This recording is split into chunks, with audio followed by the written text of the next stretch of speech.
Salam aziz vatandaşlar, salam gelin kızlar Arslan Bey, Bahar Hanım, Leyla Hanım hoş geldiniz.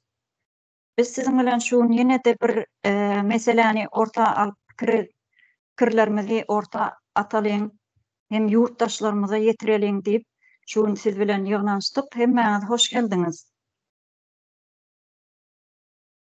Onu şu Türkmenistan'ın Türkiye'deki baş konsolosluğu başga neme ofisleri, şubeleri barmy bilemek, men o hakda ýöne Türkmenistanyň baş konsoloslugy hakynda öz pikirlerimizi aýdaly diýip bärik ýygnaşdyk edil watandaşlar.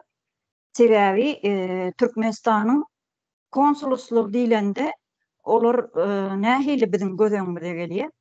Hem olaryň esasy roly, esasy ýerine ýetirmeli funksiýalar hakynda biz öz pikirlerimizi halkymyza ýetireli diýip şu siziň bilen ýygnaşdyk.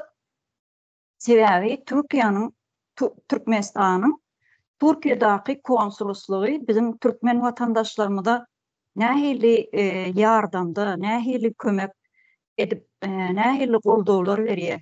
Şo zatlar hakynda aýdalyň diýip biz siziň bilen ýygnaşdyk edil watandaşlar. Hemme yine de birgedek hoş geldiniz. Sebäbi Türkmenistanyň en köp migrant hökmünde, işçi hökmünde Türkiýe gelen türkmen watandaşlary gatyken Türkmenistandan gelen Türkiýede iş migrantlary bolup işläp şurada bir Türkmenistanda izinde galan maşgalasyna, çağaçyklaryna, hemmesine Türkmenistandaky maşgalalarına kömek etmek üçin iş migrantlary hökmünde Türkiýede çalışan, işleyen Türkmenistan watandaşlary entägem gatken bir 2-3 ýyldan bäri köpsi deport edildi, köpsi Türkmenistana uğratyldy. Olaryň %20'si diýen ýaly, %20 derecesi diýen ýaly bärde jesetleri Türkiýede galanlarym bar. Emma şu ýagdaýlara Türkmenistanyň Türkiýedaky konsoloslugy nähili el uzatdy, nähili ýardamlar etdi, nähili kömekler etdi. Başga taraplaryň nähili Türkmenistan watandaşlaryna nähili kömekler edýär. Şu zatlar hakynda öz pikirlerimizi aýdalyň, hem bulary ýurtdaşlarymyza ýetireliň diýip biz şuny ýygnaşdyk edil watandaşlar. Bahar Hanım baş üstüne size söz bereli. Baş üstüne. Sağ olun. Konsulluğun şu da biz halka şunu kömek etti diýer ýaly hiçbir yeri yok. Men hiç adam aýdybiljek de ýöne kömek etmäni arkasyna bakyp gaçan ýerlerini aýdyp bilerim. Yabancı şuba düşünleri vardır. Konsolluğuna jaň edýär. Konsolluğuna jaň etjek diýse öňünçe aýdýarlar konsolluk telefon açmaýar diýip. Ýene de insan umid edýär de konsolluk men arkamda durur. Beni goldar kömek eder diýen pikir bolýar. Telefon açmaýar konsolluk. Açan ýagdaýynda da men bu zatlara goşulmaýan bir gelini 3 ýaşyndaky çağaçygy bilen yabancy şubada oturdy. Ben şonda şeýdip jaň edenle men o zatlaryňa da goşulmaýan telefonu öçürip goýbermeler. Ýüzüňe kapat edýär. Türklerde aýyp görler şo zatlar. Ýöne bizim konsollugymyz şo zatlary etip bilýär. Ölü ölende konsolluk men bir ölüýünü gömdüm diýip aýdy bilmez. Hiç. Men halkyma eýe çykdym. Şu Türkiýe gelen halkymyň men arkasynda durdum diýip bir konsolluk aýdy bilmez. Ölüp musura zyňyldylar, ormana tokoýun içinden tapyldylar, organlaryny alyp 2 sanak ýaş çatynjalar da indi 30-32 ýaşlaryna bardyr. Ene är aýal. Şolary musurdan tapyldy. İşedik goýberýär, organlaryny alyp musura zyňýarlar. Şonu bize Türk kanalynyň görkezildi, TikTok'a goýuldy. Onuň näme üçin goýuldy? Ine şu ýerde ölüňiz bar, alyň ýygnaň diýen bize habar berildi da.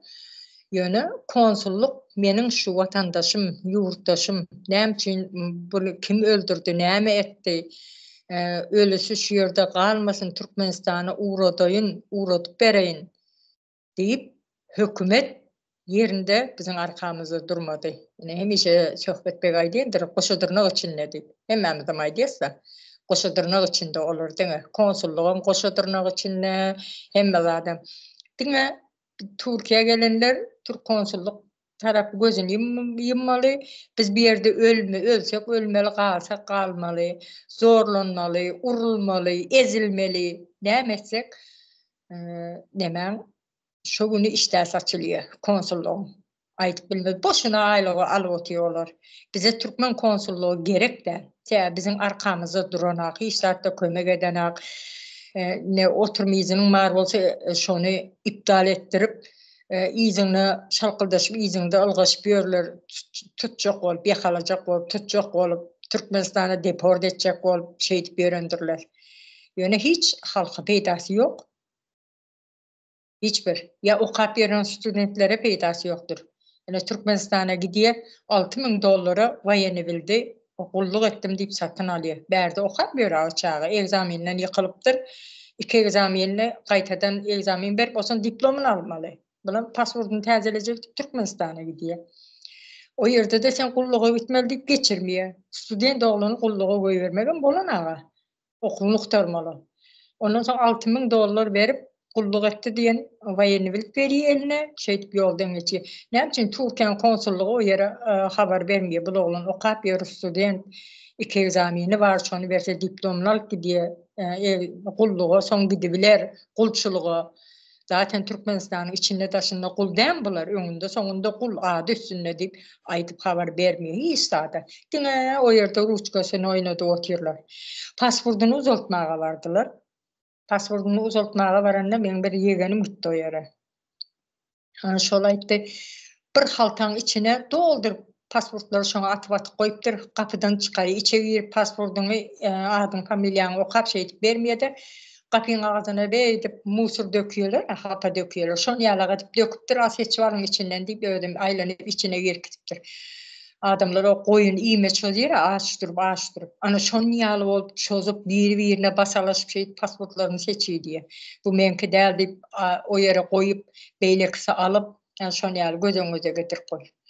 Ne şular yalı konsolluğumuz var bizim. Beyle konsolluğun biz istemeyiz. Konsolluğunu yapsın, gitsin Türkmenistan'a, o yerde parta yazsın. Nayomlik olup günlük parta yazsın. Bize bular yalı konsolluk gerekler. Yani təzə Türkmenistan'da bulan hasabım sorulacaktır nämettinli. Yani Rusya'da da şeyledir. Oğlanlar Urş'a gidip otuyor. Ne için halkına konsulluk eye çıkmıyor? Türkmen konsulluk haysi yerde bolsa bolasın. İstesin Moskva'da olsun, istesin Çin'de olsun, istesin Türkiye'de olsun, Suriye'de olsun, nerede olsa bolasın. Halkı kırmak için, öldürmek için, yani şunun için konsulluk. Hiçbir zaman barmağına moyuna diyenlerdirler. Türkmenler, Türkmenistanlılar, Türkmeni özbek hemmesem öz yıkılıp özü kalıp şeydik espiyorlar. Yiyeceklerim şundan var şu atlıkça. Sağ ol Baharhan. Doğrudan şu Türkmen konsolosluğu näme iş ediyor? Dine olorun eden yerine getirilen funksiyası näme kan? Jo sen aýdyşyň ýaly doğrudan gaty elhans utanç verici. Nirede bolsa bolsun diýdiň da doğrudan Amerikada bolsun, başga ýurtda bolsun, her bir dünýäniň dört bir ýanynda Türkmen konsoloslugy dine şon ýaly erbedişler edip özüni görkezip ýörler. Emma halkymyzyň arkasynda kim durjak o zaman? Leyla hanım başyna size söz bereli. Sağ olun. Salam kardeşler. Salam yurttaşlar. Bizani konsulluklarımız dine pul üçün oturupdylar. Pul üçün. Halkımız yurtumuzda aç bolup zor bilen çıkıp kaytadılar beqa. Ölmeyin dep bula öldürüp beradi konsullar. Bir işin düşüp barsa konsul degenini görmeysen. Kuru konsul oturadı degen yerini göresen. Dünya seni pulunu yiyip yumurmak için oturadı bula. Pul bersen bir işini bitirip beradi deydiler. Bir oladan eşitemiz o gapdan. Pasportumu uzattirdim. ya bir pasportumu uzaytırdım deýen görüňe işdik 2000-nji ýylda pul bilen de aýtdylar. Lekin özüni bize görgenimiz yok. Kim konsul degen ne iş etmeli, noga oturup bir yerde onu bilen hiç kimne näsi yok, habaram yok. Mundin ona bir düşünce yoktan onu hayalyňa adam getirmediler. Konsul degen kimlikini. İşi düşmeyince bilmediler. Konsullarımız diňe pul almak üçin oturupdy. Daji şu dirisinden emes adamny ölüsünden hem pul soraýdylar. Ben şunu eşitdim. Pul soraýdylar. Ina neçe bagala berde atravleniya bolup öldü araktan. Anşulany pul bermeyince, konsula pul bermeyince gitmediler dediler yurtuna. Yağı konsulunu onuna işle birgen merdan mücevir degen bir kızını tanıymam ben. No yaman havar bolsa, şu ölgen bolsa, katkan bolsa bir nämiz yurttaşımız ölgen bolsa, şunu habarını beredi. Osunam şunu özü ilgilenedi. Sebebi näwerde konsulunu onuna hu işlepdiripdi. Ana şu bizani konsulumuz dep adamla aýtşady. Berdegiler da emigrantlar. Türkmenistan'dakiler. Bu neden ötüp kaytasan yağı yine bu tamojnimizdan bizani yani açapetlerden zor bilen ötesen $2000 bilen zor bilen sürülüp degenden soň bir de ya konsola bir işin düşse o sen o üstünden depkele beredi. Misal üçün yine bir de ölendiler bir öyle bir kız İkisem Türkmenistan'dan Taşavuz'dan şulanı balası boldu. Olsun şuna balasına ne şedetnama alıp bilmeyin ya bir yerden ekitip bilmeyin şundun küsendiler. Heliye şurada yürüpdiler şula. Eri gitti hatını kaldı balası bilen sebebi balana ekitip bilmeyin durupdilar. Kana konsul degen ne için oturupdy? Şula bilen ilgilenmek için oturupmy? Kim özü o? Adam mekan özü ya kurgana konsul degen adı barmy? Ana aeroporta bardy. Men şurada bir gördüm konsul degenni 22-nji ýylda. Aeroportda ýaňy her kimden pul alıp, mayıpladan pul alıp, yine meni balam ilveni dep birisi göterip durupdy. Men görüp durupman şu aýalyny.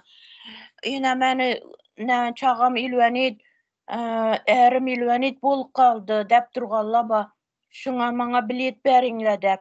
Gelip konsul degen eldige durup, kassana eldinde durup, spisokta bağmısan? Dedi, hava bağman dedi.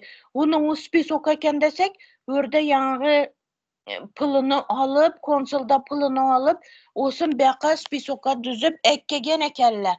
Nege? Aeroporta. Örde bilet satıladı eken şulara. Bize şulanı eşittik, görüp durduk gözümüz bilen şulanı. Ana. Bulara ne disleyindi? Bulara men adam şeklindeyi mahluk da olimanda bulanı, mahluk bula. Hiç bizani yurtumuzni, halkımızını eskermediler, adam yerinde görmediler. Aç bulanı hemmeçki aç, halkımızı yiyip yumurmak için oturttular.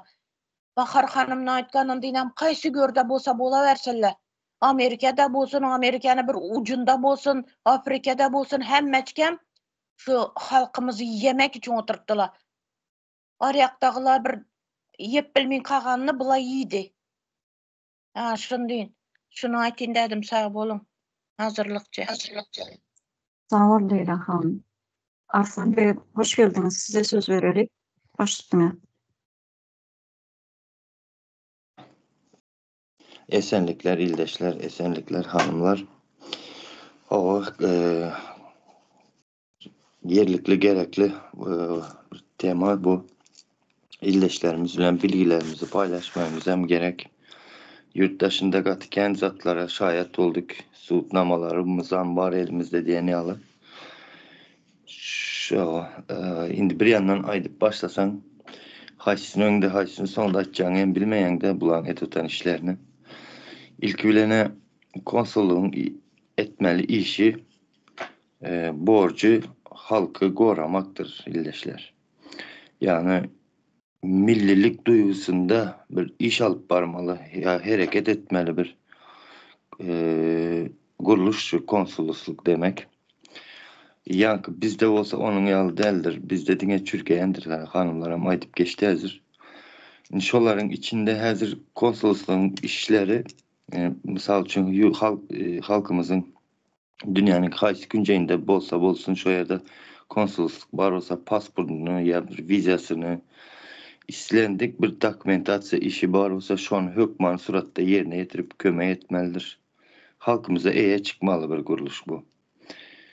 Ondan sonra yani çağa doğuş hatı olsun, ölüm hatı olsun, başka bir islendik dokument olsa şonu onarmaya kömeği etmeli, onarıp vermeliyim. Diyelim bana politsiye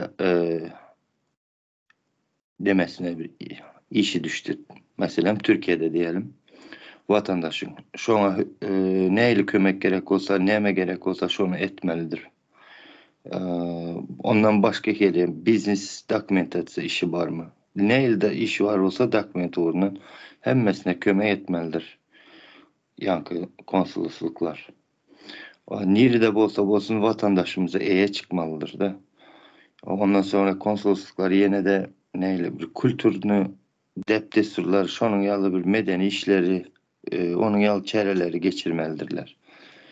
Ya diyelim bana yurttaşında oturan studentlarımıza şolara neyle kömek gerek olsa havarlaşıp durmalıdır şoları bilen. Gaz şu dine kömekte tabi bulmalı kuruluş bu. Ama hem mecigi tersinedir ildeşler bizde. Dine konsolosluk halkın karşısına nehili zorluk, kıynamalar mı, problema döretmeli mi? Ya horlatmalı mı bizim halkı? Ne edip birbirini ağzı etmeli mi? Gayet şunun yalı işlerle meşgullanıp yürüyen. Çünkü biz de Türkmenistan'da halk olup biz devlet sistemimizi kurmadık. Bizde devlet sistemimiz kuruksuz bolan için bizdekiler hazır devlet olup görünüyor duran yani şu cennetkar topar var. Şuna hizmet edip oturan bu konsoloslukların. Orsların buyruğu bilen yankı edip oturan hemme işleri. O Türkiye'deki konsolosluğun önüne ildeşlerimizden hem eşittim, özümem gördüm. Ors numarında kara Mercedes varıp dur yani kendi. Şu an neyse ildeşlerimiz aitti. Ben özümem gözüm bilen gördüm şunu. Garaz Nemşe dedi otayda Ors numarlı Mercedes. İstanbul'daki de. Neralı şu Kurtköy mü Karaköy mü diyen yerinde İstanbul'un köşte son kısmı. Yani şu konsolosluğun önüne.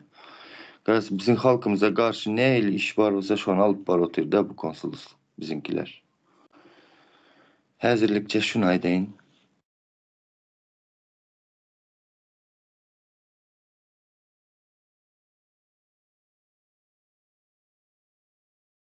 Sağ ol Arslan Bey. Doğru belli geçtin ha. Doğrudan hem şu konsolosluğun esası yerine getirmeli rolü özleri bilen kaşonu. Misal için bir elektronik bir neme bir neme alsam, telefon alsam, bilgisayar alsam, kompüter alsam, şon kitapçası oluyor da, şon esası yerine getiren rolü, yerine getiren funksiyası deyip pasport oluyor. Bu konsolosluğun nemesi nahili ka onu. Olar nahil düşünen kala. Biz Türkmenistan'ın bir haysi bir meselesini eline alsan, çürük oldu da eline alıp bir tutoriali nemesi yok yani. Bir derek yok diyen yani. Şu doğrudan derek yok hiç yeri. Haysi bir kuruluşunu alsan, çüýräpdir şu.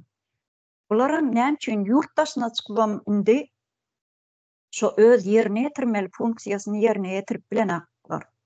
Şu soraglar kelläňde sorag alamaty bolup durda.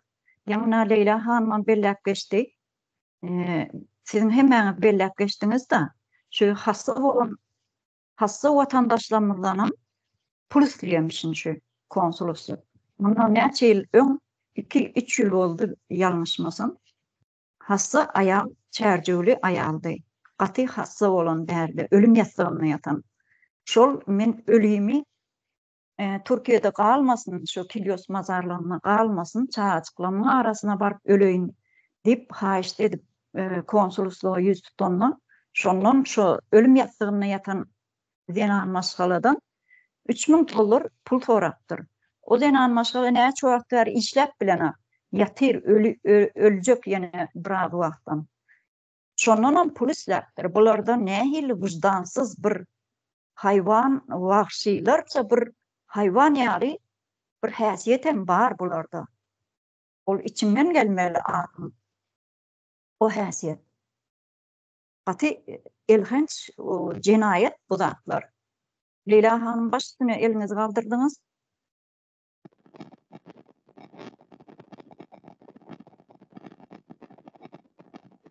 Ben şunu ötinde verdim. Ayjahan abla, ben bir konsulunu danıyman da.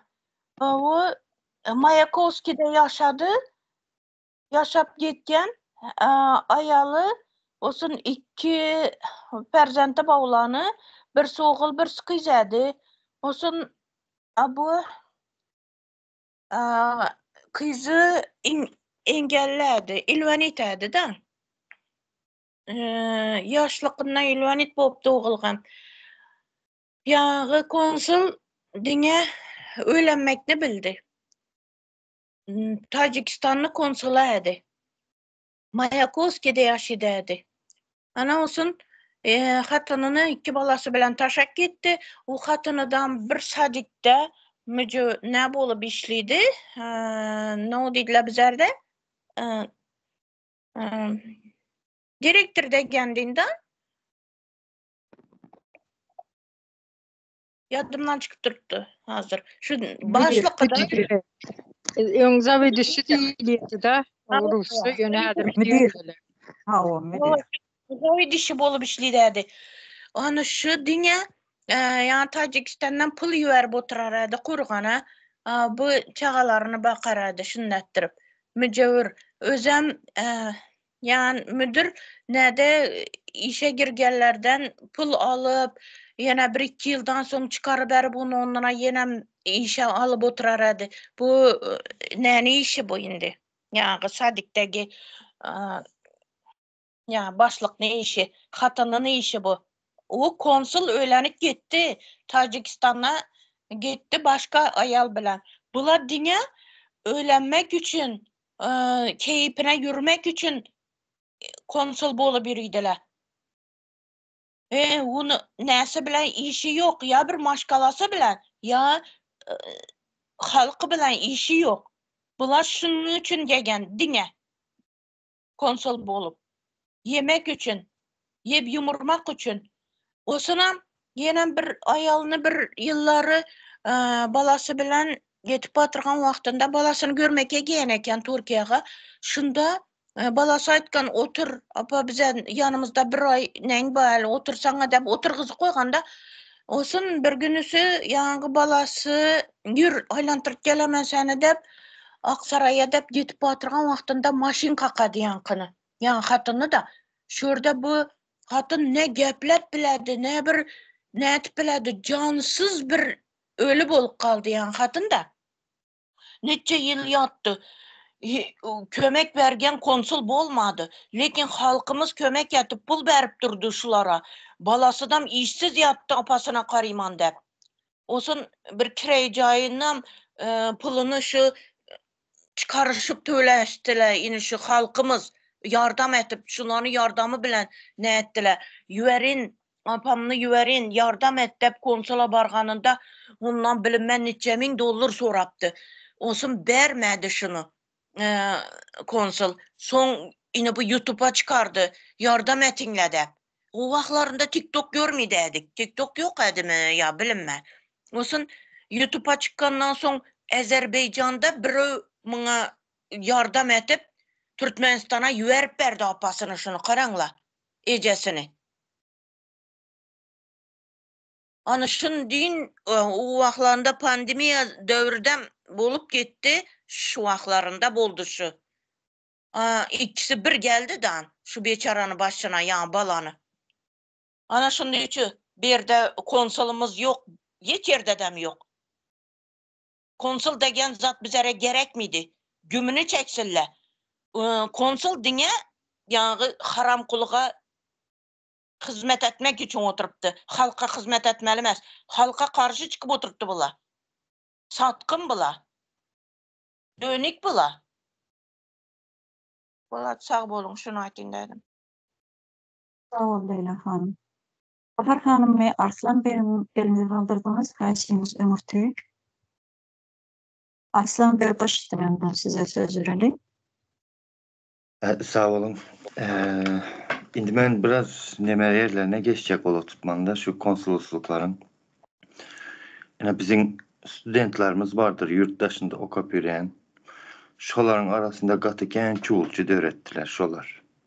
Ondan sonra halkın arasında da gatıken şoňal çuğulcu adamlar öğrettiler. Esasen hem şu 2020 yıl, 21. yılda hasken yankı konsolosluğa hizmet etmeye başladılar. Onlar hem neyle hizmet etmeye başladılar? Yani Türkiye'de mesela kargoçu olmalı. Gatken olanlar şu gürümler edip yürediler. Kargoçu olacak mı sen? Gel. Pulu govu düşeventi var.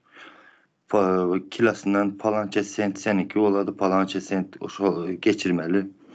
Garaz şunun yalı biznes pul ansat tapyan. Govu işleyecek mi? Şunun yalı gep gürüm sözler gatı gin yaraylardı. Halkımızın arasında. Olanlar gatken olanlar şu işler ettiler. Neme üçün? Yankı pul üçün. Ama konsolosluğun bir şerti var. Neme şerti var? Kim siyasat hakta gürrün etse şonu yetirip durasan. Diyen şerti bilen olanları kargoç ettiler. Olanların köpüsü düşünüp bilmediler de arkasında nemeler vardığını. Yurdunu sat otursun sen. Halka karşı cenayet edil otayda. Neyse olan köpüsüye düşündü, köpüsü taşlap çıkıp gitti o işlerini de. Indi şutayda konsolosluğa aydasım geledi de. Siz gönülden gönü halka düşmanlık edotursunuz. Siz Orus imperiyasına hizmet edotursunuz. Özünüz hem Türkmen olup, öz yurdunuza, doğulan toprağınıza zat edotursunuzlar. Dönüklüğe edotursunuz, gönülden gönü. Siz halka kömeği edin. Uruşta gal oturanana ildeşlerimiz var. Bunları alıp çıkın Orsiyetten, Uruş'tan. Siz şu işleri ne için edeniz yok. Siz tova edin. Halkımızdan ötünç soran. Tova edin halktan ötünç soran halk bağışlar sizi. Edeten işiniz hem yankı golda oturan mı ya alıp bar oturan işiniz mi rejiminiz hem yıkılı otur, dargap bar otur. Sağına alıca günü kaldı. Sizin rejiminizin hem sistemanızın yıkılacak ol otur. Şunun için vaktiniz var ki tova edin halktan geçirim soran.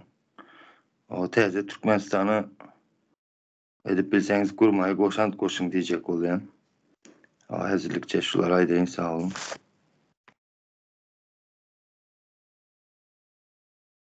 Sağ ol Arslan Bey. Bahar hanım elinizi kaldırdınız yanlışınız ha? Sesim batının açılmıyor da şunun için demettim. Bu konsolluk diyen zat katı yanlış iş edip otur. Özlerin bilendir yanlış edip oturun. Yani edil hazırcak eşek yağlı ayağının aşağına seyrediyorlar. Yani aslında sonunda katı ağır ceza verecektirler. Ceza alacaktırlar. Eğer aklına aylanıp halkın tarafına geçip halkın bir yeri olmasalar son cezası ağır olacaktır. Bunlar oturan yerine hiçbir iş etmeni, halkın bir kıyın günde yanında bolmani, Täze Türkmenistan guraly, Türkmenistan çüredi, Ors bizim baylygymyzy, yurdumuzy yıkyp otyr, baylygymyzy neme alyp otyr elimizden, halk garip bolup otyr diýip öňe ädimärden adamlary polisiýalar bilen işbirligi edip şolary yakalap aýlantyýarlar da. Ine keminäni alyp gidendirler. Siz keminäni alyp gidip munyň iziniň näil boljagynyň bir habaryňyz barmy? Ine Ankara'daky konsulluk, İstanbul'daky bolsun, siz buň üçin gaty uly jogap berersiňiz. Oň üçin öňünden aklyňyza aýlanyň da halkyň tarapyna geçdiler. Halka gowuluk etdiler. Sebäp size cezany halk berer. Benim Türkmenistanyň içinde şu keminäni kimin elinde bolsa ıncıtmanjyk izine uğradyp bilseňiz, uğradyp bilmeseňiz hem ıncıtman saklaň. Şon eger şoň ýeke tar saçy gymyldasa sizin var ya komple saçyňyz galmaz kelläňizde. Bala çağaňyzy şolary oýlan. Konsulluk hiç ilni halkyň aladasyny edip oturan zady ýok.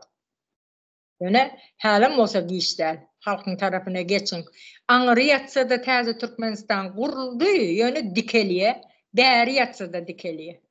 Dikeldiýe sonra. Eger şu täze Türkmenistanyň ýolunda can vermelen bolsa dikeldiýe. Biz şäwi indi ýaş nesilleriň gelejegi üçin görüşip otyrs.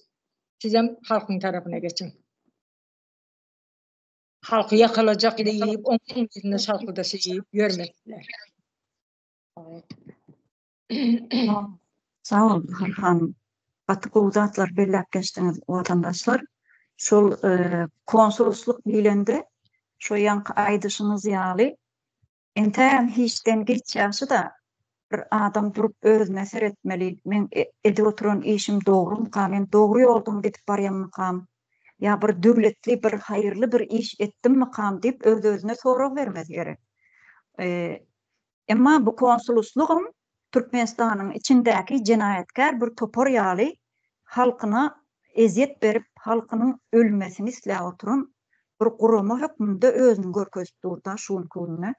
Täbäbi 2018-nji ýylda Türkmenistanda bir mejlisiň we bir zatyň saýlawy geçirildi. 2018-nji ýylyň 25-nji martynda ýalňyşmasam. Şonda Türkiýede okap ýören bir student oglum bardy. Çärjewli adyny häzir men unutdum onu.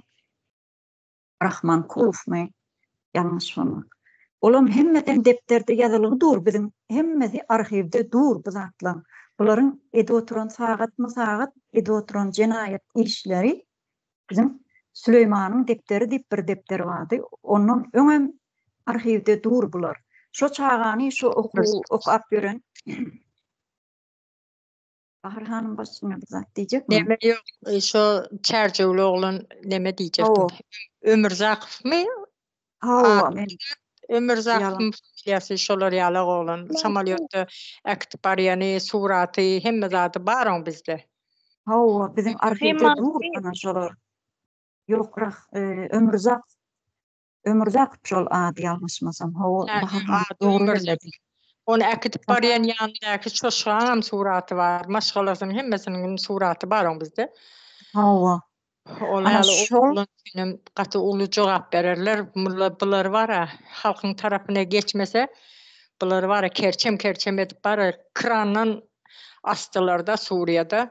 Biz bunu krandan asyp bar Welayet aýlars bulary. Boljagam şol bularyň ýöne. Şo çağajygy oda ýatdylar. Özleri yalan ýol bilen seni mejliste şo deputatlara ses vermelisin. Türkmenistanda şol saýlawlara ses vermegin gerekli diýip yalan ýol bilen alda Türkiýeden çykaryp Türkmenistana äkitdirler. Şolam dur arhivde. O saat dur ýöne şol oglanjyň şo okap beren şo Ömürzakowyň hiç ýyly sorguly ýitegi bolmady. Soňra ýitdi ortadan. Belki onu odan depede urup öldürdülermi? Hiç kiminin habary ýok bu zatlardan. Emma bular arhivde duranlar.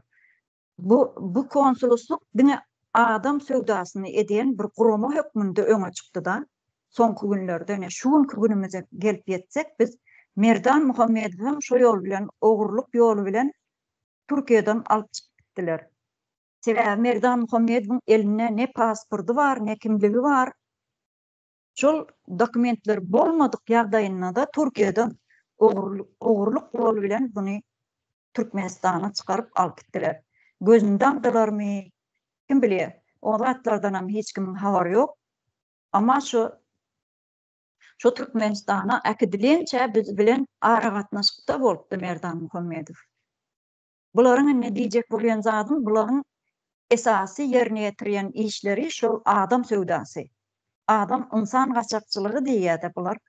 İnsan söwdasy ne diýip oturup bular. Ýoksa sen konsulluk işgärsiň senden. Näme sen öýdüp ömürzogy alda wagtdiler. Samolyotda akitip barýanem belli, o ýerde näme boljak, senin şo ýerde gerek, yalan gepler bilen kimine, Merdan Muhammedow, onu ogurlap wagtdip yüzüne tüpüramaly adam. Bular näme däl? Bular wezipe hökümet däldi, garakçylar bolýandyr, bir wagt öýüňe gelip talap alyp gidenne bular garakçylar. Halk hiçbir kemine ýaly oglany ýetişdirmek üçin bir ömrü ýetmeýär-de. Beýle bir akylly oglany ýetişdirmek üçin bir ömrü ýetmeýär. Näçe institut otursa-da. Bu oglan täze Türkmenistanyň ordu näýili gaýtan bar, şunu başyna täz edip, şunu ynjamasyn diýip saklamasy gerek.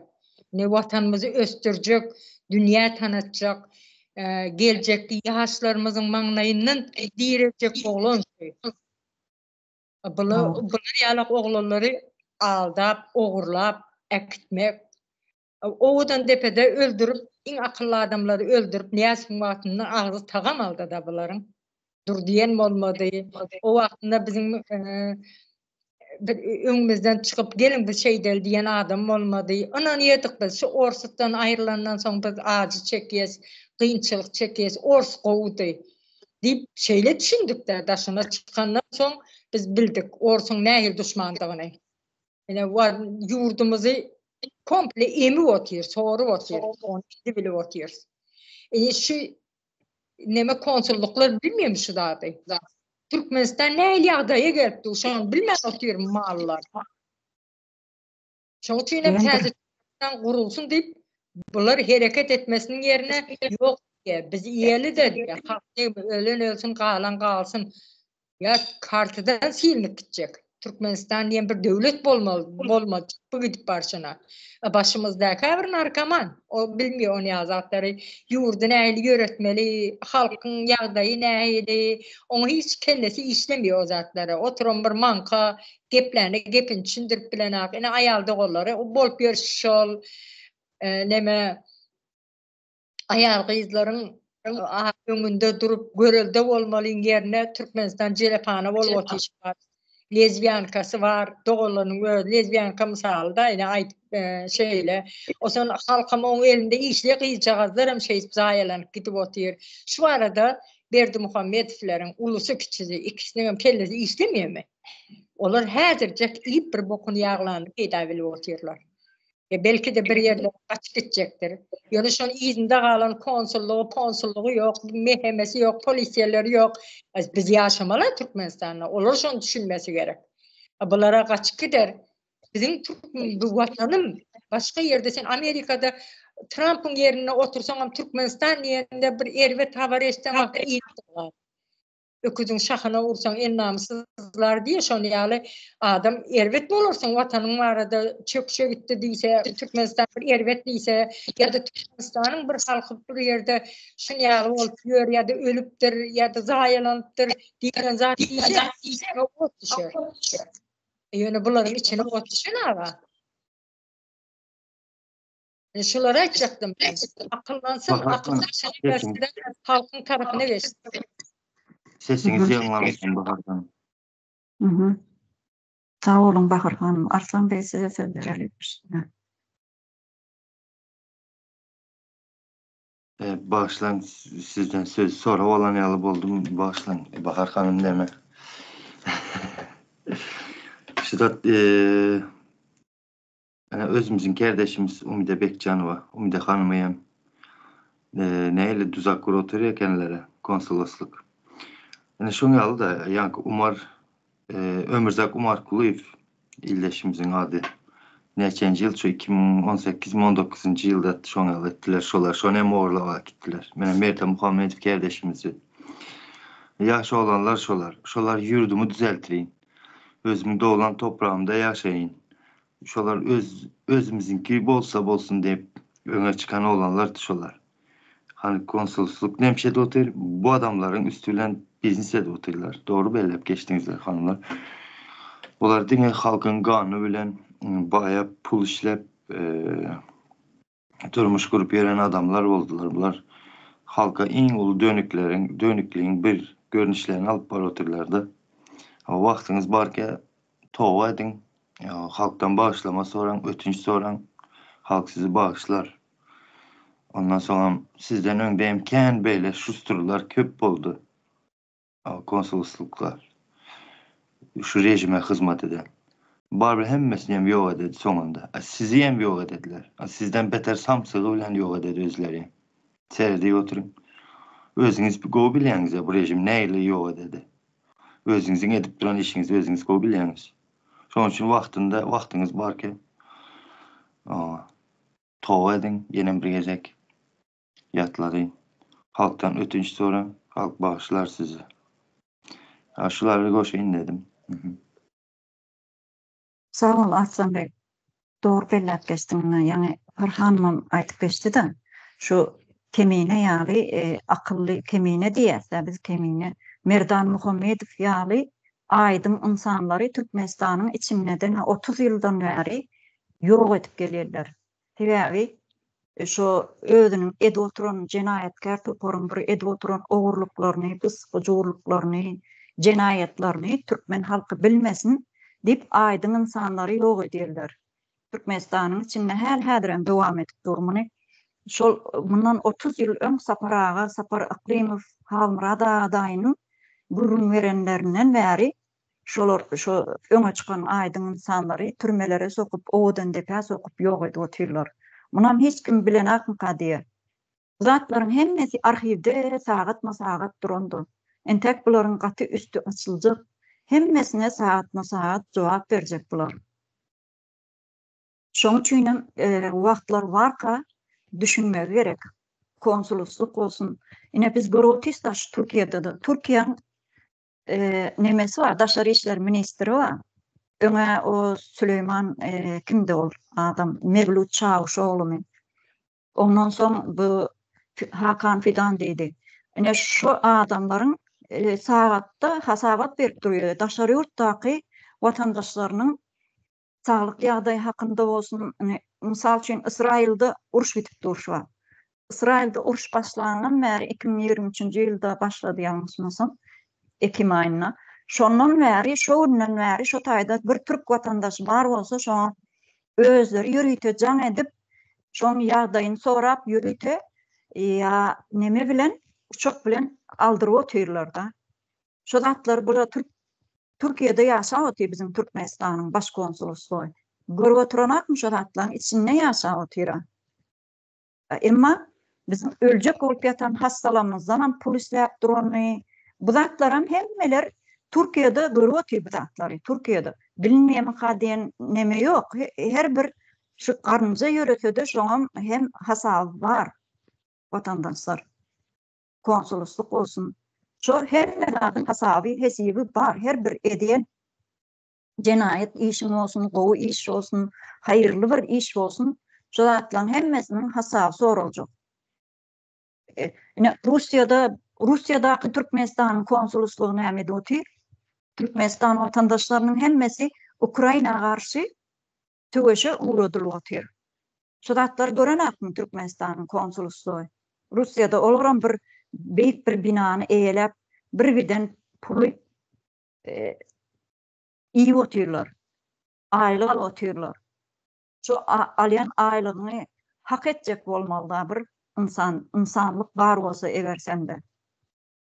Şu gün bize havarlar gelip dur da şu Rusya'da yaşap oturan migrantları yine de her häzir söwüşe uğratyp durlar. Emma Türkmenistan şolary ýürüýte samolyot goýberip ya alayın, izna alayın, ya şolary uruşdan bir alqa alayın, ölüme itirtlemeyin diyen hiç bir hayırlı iş edenak. Şunkun. Türkiye'deki konsoloslugam şeýle. Türkiye'deki Ankara'daki baş konsolosluk başına oturan şu bizim havar gelip durda bize Murat İşan Gulif yanlışmasam şunkun başına oturan. Buların üstünde oturan Reşit Meredov Türkmenistan'ın Daşary işler ministri. Reşit Meredov dilen adam 30 ýyllara bar bu ortada. Pesada bar bu adam. Bu adam kän adamlaryň ölümine sebäp bolan adam şey. Yani balyk başından çüýrüýe diye diýilişi ýaly bizim ýurdumyzam şu başymyzdan çüýräp durda. Çüýräp şunkun eline tutar ýaly bir hiç ýyly bir neme galmady Türkmenistan. Leyla Hanım elinizi kaldırdınız. Gepleşigimizin sonuna da gelberdik. Bir minut Leyla'nın yakın alayım ben. Dur bir minut Leyla oçurt verdiğini gezek verdi. Neme Moskva gidenleri Moskva'daki tutulanların arkasında konsulluk durmaz. Birem uçak koyuverip aldırmaz. Sebep nem için diysen bular urşu Rusya özü adam beresi gelip dur. Şoň üçin ikiň biri nemedir? Şirket var, aýlyňyzy plan manat berýär, öý diye, bey diye öýmöý aýlanyp, menem çağlarymyň başyna aýlap ýör. Menem gitseň diýdim, nomeryňy ber diýdim, Moskwa barandan soň nomer ber, nomeryňy engellep goýaýyn diýdim, ölseňem diýdim, men eşitmän oturaýyn öleňi diýdim da. Men Türkmenistana barandan soň diýdim, biraglar bir goýaryn diýdim, gaharlandym. Goýberip bilen Türkmenistan'a biz bir taraf esker vermene hakkı yok hiç yere urşa goýbermäne. Şular ýalan işedik goýberip o yerde yakaladyp urşa goýberýär. Orsa kömek edip otyr. Olaryň isleýeni şol. Samolyot goýberip adam mı aldyrjak olar? Aldyrmaz. Adamyny aldyrmaz. Hani korona wagtynda berde koronasdan berde ine araktan zäherlenip öldü, keseller öldüler. Haýsyny samolyot goýberip aldyrdy. Aldıran nädir hiçem? O halk gerek däl oňa. Biz şonu şu zatları düşünmeli, şu zatları göz yetirmeli, özümüz ayağa kalıp vatanımızı kazanmalı. Bizim başımızdakiler bizim maňnaýymyzdan sypamýar, bizim kıyın günümüzde wagtmen halkym şeýle boldy diýip olaryň kıyınçaky yok. Biz özümüz yetmeli, birbirimize yeter, yurdumuzu kazanmalı. Ol urşup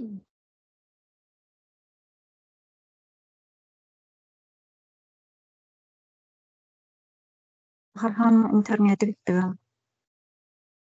Yani sesim geldi. Olmayın. Leyla Hanım gitti dedi, durun indi. Öçüp durarın. Sana bula yana siz ayttınız, Reşit Meredov depne. Reşit Meredov degeniniz kim o? Bu degeniniz tandırını köriki o, köriki. Yanıp durgan tandırını köriki şu eşek şu boladı. Bille işleyin goýberip otyr. Şu şeker siz dowam edin. Ani şu Reşit Meredov degeniniz konsullara ne beredi? Prikaz beredi. Moskvadagy neleni uruşaý kitip durgan bagalarını konsul görmüyor oturupmy? Konsulny özünü kolu baş örde Reşit Meredov bilen birge. Reşit Meredov degeniniz bu yanıp durgan otny köreki degenimi sebebi haram kulunan ini şu vazipege gelgen nesinem nesi köreki şu. Şu biledi hemme zatını bunu. Berdi Muhammedov'nu her bir zatını atkan adımına çelli. Yegen naharına çelli deseken boladı. Tuvalete girgende yan taratına çelli şu biledi. Niçe merte çıkkanını, nişe etip bere oturup alganını, basıp alganını bize barayın çelli. Şu Reşit Meredov sağ otursa yeter. Bu körükni dıkkamız dıkacak yerine. Ana şundin bu konsul Moskvadağı konsul eğer adam satmıydı oğun bolsa ne için aytmıydı halkına? Ey Türkmenistanlı bağaları, yigitleri uruş bolup durgan yere gelmeňle. Hadi getinle dese bolmaymy? Yok, bunlara kayta pul işlemek gerek. Aytaman-ku, bular dine adamını kanına çemez, canına çeşmeke oturttular. Boğanı şu. Mahluk bula, mahluk. Göze görünüp durgan adam şeklindeki mahluk bula. Hemmeşkem. Reşit Miridov'tan tutturup, Berdi Muhammedov'un azaçelli. Şu uruş bolmagan yerdekiler yine akıllı insanlarımızı, akıllı halkımızı yine kaçırıp getip oturttular. Karan, bunu etip oturganan konsul ne işi? Halkımız etip oturganı yok o işini. Kaçırmakını, satmakını konsul etip oturuptu. Onu adı bilen birge yok etemiz. Konsul degen adım bilen birge yok etemiz bulanı. Taza Türkmenistan kurganımızda. Da kalasa şunu aytayım dedim. Sağ olun. Sağ ol Leyla Hanım. Arslan Bey size söz verelim üstüne.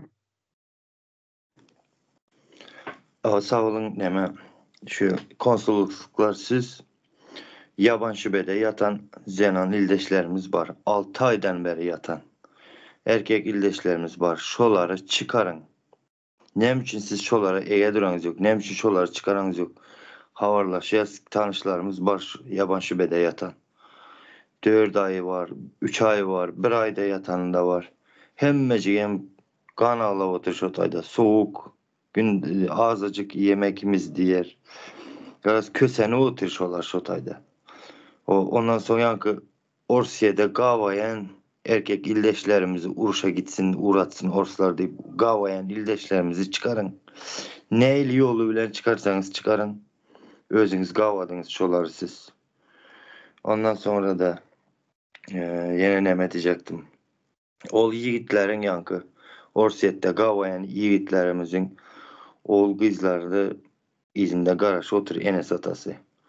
Onların hem çağası var, maşgalası var. Siz neyle çağalarınızı söyleyen olsanız, onlar hem şon yalı çağasını söyleyendir. Sizde çağı var mı? Onlarda da var şon yalı. Sizinkiden kem der şoların çağası. Halkın çağası. Sizin kim verdi bu hakkı size? Onları gavamaya, uruşa uğratmaya. Siz kim özünüz? Bir halkı gavap, uruşa uğratıp, tuzağa düşürüp, elinden pulunu alıp, karza batırıp onlara. O yurdun içindeki karzlar ildeşlerimiz. O karzına veren pul, karzına veren adamlarınızdan karzınızı duruzun, tez Türkmenistan kurulunca yurdumuzu düzeltiyeceğimiz karzınızı soramanız onlardan. Çağırın gelsin. O kösenmesin şotayda şolar. Karzım var deyip.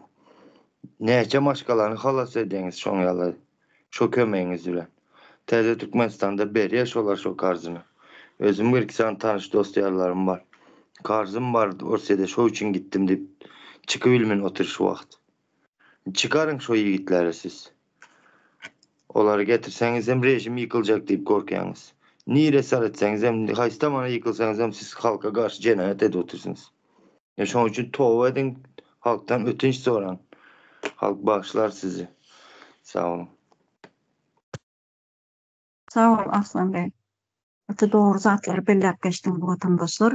Şu konsolosluğun yine de etmeli işini biz aytıp beri oturmalı der de berden. Olur özleri etmeli şunu. Ama halka karşı cinayet işler oturduğundan unutmalı değil bu konsolosluk. Konsolosluk diyenine halkın arkasında duracak bir ulakan bir devlet hükmüne otur taşar yurtlarda. Başka yurtların konsolosluğunu görüp isteyen ama aytıp verdim bana.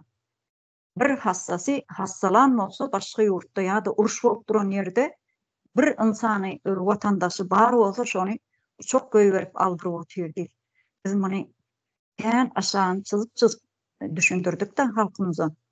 Ama bizim konsolosluklarımız neymişe durdu? Halka karşı cinayet işler oturuyorlar. Uzaklarının hesabını atı neme verirler. Berk durup sorarlar halk onu. Entek yakalarından evçikler tutup sorarlar. Sebebi halk Bilip otur sizin näme oturanňyzy. Şu Türkmenistan, Türkiýedäki Kilyos mazarlygy var, Kilyos mazarlygy. Şonu bellep goýun. Şolerde näçe sany türkmen watandaşy ýatyr. Şolaryň ýekejesiniň bir hossarlaryna habar berdiňizmi? Spirtli içkiden zäherlenip hem ýene ölüp gidip otur. Ýa-ni ýakynda da boldy. 2020-de de boldy. Her gün bir türkmen watandaşa ölüp oturandyr.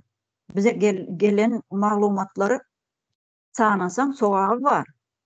Bizim Halkyň Ses kanalymyza gelip duran hasabatlary, habarlary dinläp otursaň, gaty gynandyrjy bir ýagdaý. Muňa insan bolup, ýa-ni wyjdanyň hiç açan beýle iş etmäne neme ýol bermezler-de eger insan bolsaň. Konsullukluk şuňa jenaýat işler oturan bolsa bize bunun hasabyny entek gaty gowy bererler. Lüstrasiýadan geçip bilseler geçdim hani zatlan gaty hasap soralar watandaşlar. Yurttaşlar şu ýerde berjek ýene de goşşagyňyz aýyrjaňyz bolmasa şu gepleşigimiziň dowamyny entek ýene de dowam eder. Bolmasa jemläýelim. Başga aýtjaňyz diýjeňiz ýok bolsa watandaşlar. Bir temany eline alsaň şu eline gelip dur da bu tema entek oturur ýaly däl bu. Onu bir gepleşikde, iki gepleşikde aýdyp düşündürüp ýa-da halkymyza ýetirip biljek bir nemämiz ýok ýani. Hiç oturana bu zatlar. Bir başga ýurtlarda bir açyş edip täze bir iş edip özlerini görkezip oturýar. Biz bolsa bu şun gün bir şojuk bir maýdasyk, oňjak bir problema üstünde entek şular çöp geçip bilenler. Sebäbi näme? Bu da çüýrük bir sistema ortada bize böwet bolup durmagy. Bu çüýrük sistemada döwüldi. Döwüljegini ýakynda şu Suriýa nähili täzelenen bolsa şuň gün Suriýanyň başyndan geçip duranyny biz günde Türk telewizionyny görüp oturýarys. Sebäbi çüýrük bir sistemany ortadan aýyrdylar, rejimi ýykdylar. Bizden bu rejim ýykyljak, hukmany suratda ýykyljak. Şoň üçin watandaşlar bilen hukman biziň bilen ara gatnaşykda bolmagy, bize ýene de şeýle habarlary ýurduň içinden daşyndan bu habarlary ýetirip durmagy size şu ýerden ýene bir gedek ýatladys. Eziz watandaşlar, şunu bilen gepleşigimizi jemlälim. Sagaman oturmagy, saglykda görüşmäge ýene de şu ýerden size ýatladys. Bize gepleşiklerimizi köprek paýlaşmagy, ýurduň içi bilen, daşy bilen studentler bolsun, ýurtdaşyna işleyen türkmen watandaşlary bolsun, hemmesiniň şu gepleşigimize Halkyň Ses kanalymyza abone bolmagy, like basmagy, yorum ýazmagy şu ýerden ýene de bir gedek ýatladys eziz watandaşlar size. Hoş sağ olun. Geljekki gepleşiklerimizde görüşençek. Sağ olun watandaşlar, sizem gymmatly wagtyňyzy ýitirip gelip beren öz pikirleriňiz bilen, aýtyp beren pikirleriňiz bilen halkymyza ýetiren öz içki duýgularyňyz bilen sağ olun ýene de. Geljekki gepleşiklerimizde görüşençek hoş sağ olun. Bolady sag bolun Ajahan abla. Janam çakyrganyňyz üçin efiriňize. Minnetdarım. Hava illeşler dinleyeniniz için sağ olun. Konsolosluklar size hemşe duyduruş berilip oturmadı, bunu unutmayın. Sağ olun. Sağ olun vatandaşlar.